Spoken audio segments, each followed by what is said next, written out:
Javën që lam pas, pikërisht më 26 maj, si për një ironi apo buzëqeshje të fatit, 30 vjet pas 26 maj të dhunës, të përgjakjes opozitës, të grabitjes votave dhe të vullosjes së një sundimi autokratik me tipare diktatoriale në Shqipëri, erdhëm në ditën kur Shqipëria hyri në fazën e re dhe të fundit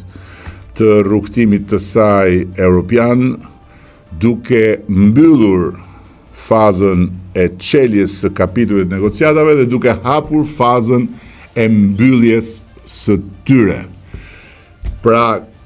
në 26 maj, Shqipëria u ngjit në pikën më të lartë ndonjëherë në këtë të përpjet të mundimshme historike dhe tani më maja ku do të ngjitemi së bashku dhe do të vendosim flamurin kuqezi të Ismail Qemalit dhe të Gjergj Kastriotit duke i dhënë kuptim dhe duke i dhënë sens të plot një historie të stërgjat ëndrrimi për bashkimin evropian sot, por për atë që ishte hapësira e diellit që lind andej nga Perëndon deri dje, është më afër se asnjëherë. Është një moment jashtëzakonisht kuptimplot i kësaj rruge drejt antarësimit dhe është një të njëjtën kohë dhe një certifikim absolut i një pune të palodhur të një kohe të gjatë. Është një moment që sigurisht vjen me shumë satisfaksion, por njëkohësisht vjen dhe me shumë përgjegjësi, pasi ky nuk është thjesht një sukses në rrugën e negociatave dhe kjo nuk është një datë në kalendarin e integrimit, por është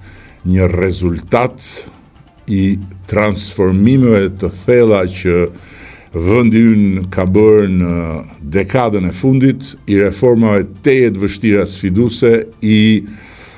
konstatimit se institucionet tani më janë ngritur, por njëkohësisht edhe i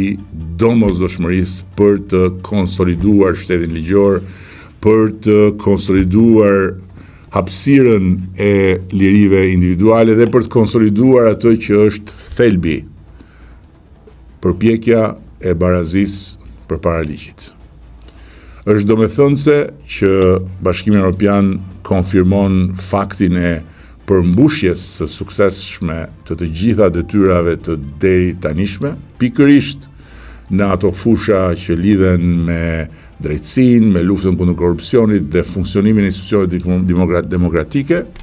dhe sa një arsye për të qenë krenar, aq edhe një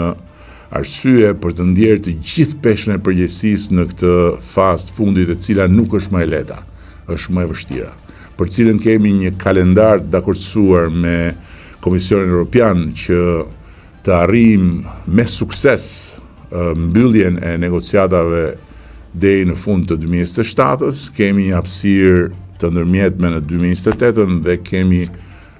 objektivin madhor të antarësimit të Shqipërisë në Bashkimin Evropian. Këtë javë prezantuam edhe një kompani të re publike, Albanian Digital Solutions. Një kompani të re publike që shënon fazën e re të transformimit digital të shtetit shqiptar. Pas ndërtimit platformave dhe pastaj digitalizimit të mbi 1200 shërbimeve publike, të cilat i jepen prej disa vitesh tani më drejt për drejt nga celulari apo kompjuteri përmes i Albanias, sot kemi hedhur një tjetër hap për të hyrë në një etapë ku tani më kapacitetet e reja teknologjike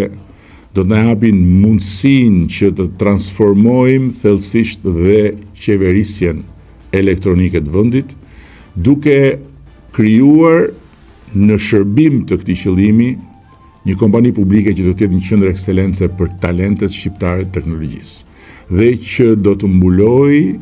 sferën publike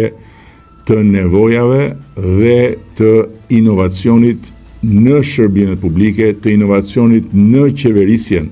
e vendit në të dyja nivelet dhe të inovacionit në shërbim të një transformimi të jashtëzakonshëm. Sot kemi një rritje të ndjeshme të aplikimeve për programet e inovacionit. Mbi 1100 aplikime kanë ardhur vetëm në ciklin e fundit granteve për programin Startup Albania dhe të gjitha këto na tregojnë se kemi fituar gradualisht një terren ku e kemi nisur edhe në këtë pikë nga fundi i fundit. Dhe sot kemi një vend në hartën europiane dhe globale të inovacionit për sa i përket sektorit publik, por kemi nevojë të shkojmë shumë më përpara. Dhe kemi nevojë të shkojmë shumë më përpara në sektorin privat, kemi nevojë të shfrytëzojmë të gjitha kapacitetet e reja të teknologjisë edhe në qeverisje. Gjë që faktikisht e kemi nisur dhe do ta vazhdojmë me intensitet edhe fal kësaj ndarjeje të akshit në dy pjesë. Akshi do të jetë drejtuesi dhe regulatori e monitoruesi i cilësisë, ndërsa Albanian Digital Solution ADS-ja do të jetë praktikisht truri që do të prodhojë në mënyrë të vazhdueshme zgjidhjet e nevojshme dhe nga ana tjetër do të garantojë mirëmbajtjen e sistemeve tonë.